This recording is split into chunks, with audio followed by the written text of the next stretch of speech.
Redshift here, doing my part to shift perceptions out of the pink and into the red. Regarding the importance of courage, look at how African countries have stayed African.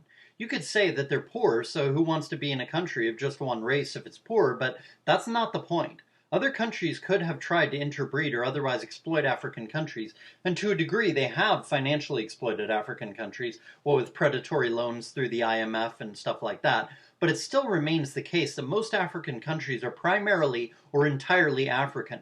How is this possible? Land is precious, especially now that the human population is so much bigger. How is it that almost an entire continent, a huge continent, is still occupied by people with low ratiocination ability? I will tell you how. Courage. Africans, despite their low ratiocination ability, are able to keep their continent pretty much entirely to themselves and are able to keep other countries other races out of their countries. They're able to keep their countries in that continent of just that race, right? Just one race. They can do that by being aggressive and being willing to use physical force, even to the point of using exsanguination. That's all you need. Aggression and the willingness to use force when necessary. That alone is enough to keep foreigners out.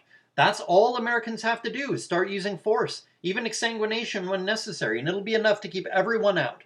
Want to form your own country, whether ANCAP, white, libertarian, or otherwise? Just be willing to use force. That's all you need. The liberals hate the Second Amendment and don't own guns and don't use guns and are too scared to fight in a civil war. Liberals are cowards. A civil war against liberals would be the easiest thing in the world to win. And sure, the liberals would not care if the U.S. government used its advanced weapons to destroy the new country formed by the separatists, the people who want a white country, or the ANCAPs, or whoever was forming the new country. But there are a lot more ANCAPs, libertarians, whites who are in favor of a country composed solely of their own race, conservatives, etc., than there are U.S. soldiers.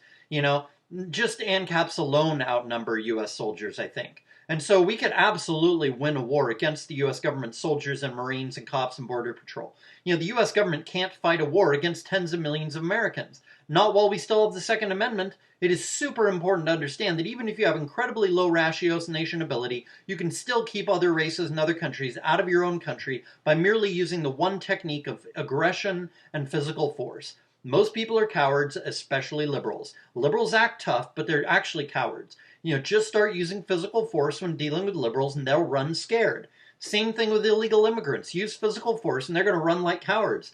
And as far as African Americans in America, if they don't want to assimilate, which they clearly don't, then we should just balkanize the U.S. and give them their own country. And then they can take care of themselves. No more using white people as the group to blame all their problems on. Not that they're completely wrong. I mean, CIA did traffic drugs into their communities, but that's not something the white people did against African Americans. It's something the government did against African Americans. And everyone acts like the end of segregation was a good thing. But I ask you, were African Americans happier back then, or are they happier now? I would say that they were definitely happier back then, just like whites were happier back then. African Americans and whites were happier back then because back then we had a sane society that wasn't forcing liberalism and sexual degeneracy like promiscuity and worship of government on everybody. Back then, several decades ago, we had a much smaller government and we had a virtuous populace, or at least a hell of a lot more virtuous than we have now. And African Americans are far happier being virtuous but segregated from whites than they are today being technically free but actually being far more enslaved by poverty and degeneracy and violence than they were back under segregation. Their communities were way more traditionalist, way happier. They had a way lower single motherhood rate, way less violence, no gang violence, or at least not like today, not extreme degeneracy.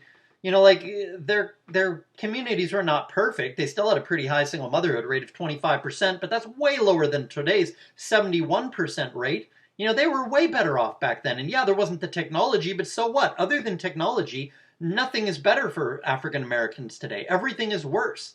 Let African Americans have total freedom and let our new country leave their new country alone. That's what I say.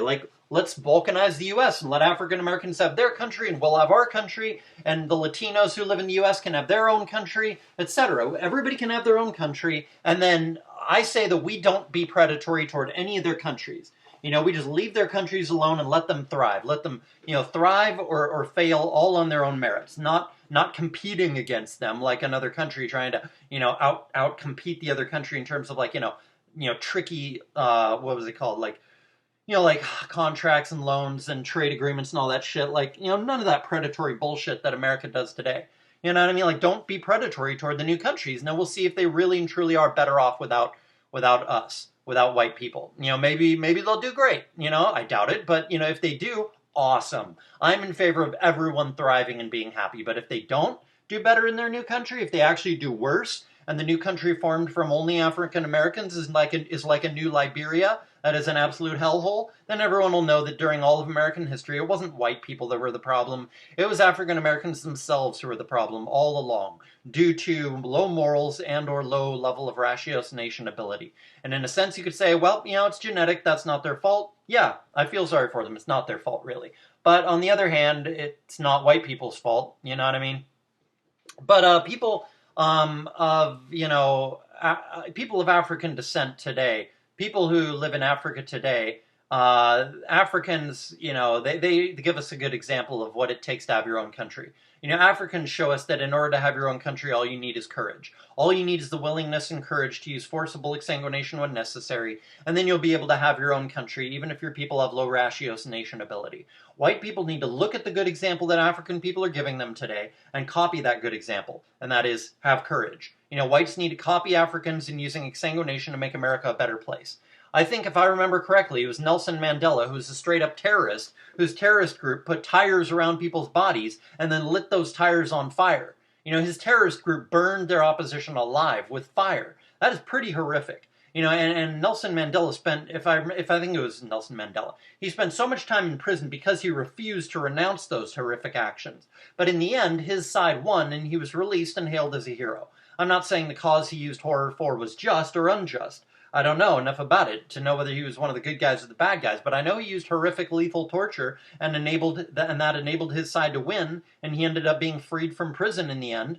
All that matters is power. It's like war. If you lose, they will call you terrorists and war criminals and monsters, and they'll imprison you or execute you, even if you were totally virtuous like the Nazis. You know, but if you win, then even if you were war criminals and monsters, you'll be able to make it so that you were lauded and called a hero, and nothing bad will happen to you in retribution for the war crimes that you intentionally committed on a massive scale, such as, you know, people like Winston Churchill do. You know, the history calls them a hero, even though they were actually a psychopathic war criminal. You know, Churchill was a psychopathic war criminal, and yet he's praised today.